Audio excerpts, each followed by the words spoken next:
people buy cashier's checks because they're supposed to be just as good as cash. But when a Sacramento woman couldn't cash a couple of old checks she found in her father's things, she decided to call Curtis Ming. Don't want to give away the punchline, but I think we'll be happy with the result here. Didn't you just give it away? Kind of did, didn't you? And you already called me Cha-Ching Ming. That's new, too. That's pretty good. All right. Well, there is a big catch in this story. These checks are 28 years old, but they were paid for with cash and should still be good somewhere. That one, and that's not his. When Doris Jones decided to go through her late father's things, she found herself looking through the eyes of an artist. There's boxes and boxes of photographs and his artwork, and he did a lot of ceramic work.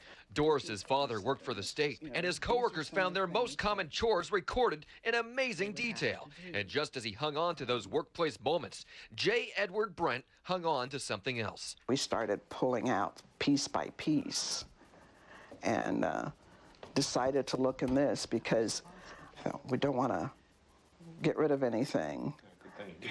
Right. Doris found this metal lockbox among her dad's art treasures. In with the wedding, birth, and death documents, she found this old envelope. It had Crocker Bank and on it and Citizens Savings. And so I held it up to the light. Take those out. Inside, 2 cashier's checks from July 11th, 1979. And they're worth more than, get this, $17,000. I don't know. Doris says the date doesn't mean anything to her and the amounts seem odd. But she says her dad and mom did keep checks like this around sometimes, so there was money available in an emergency. They were very frugal. I think their worst habit was ice cream. You know?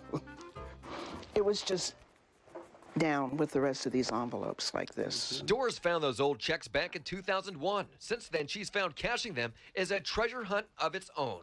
Crocker Bank and Citizens Savings have both been gobbled up by other companies. Crocker was absorbed by Wells Fargo, but Citizens Savings seemed to have disappeared. Wells Fargo agreed she has an interesting problem. They were all amazed that, oh my goodness, this is when we did it by hand.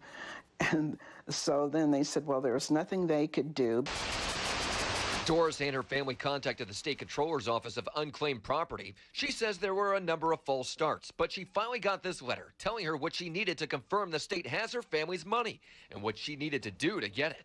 Doris and her family looked for that information, but when it seemed much of it didn't exist, that's when they contacted me. We called the controller's office to see if they could help round up some of those hard-to-find details. One is whatever happened to Citizens Bank. We eventually spoke with the Office of Thrift Supervision in Washington.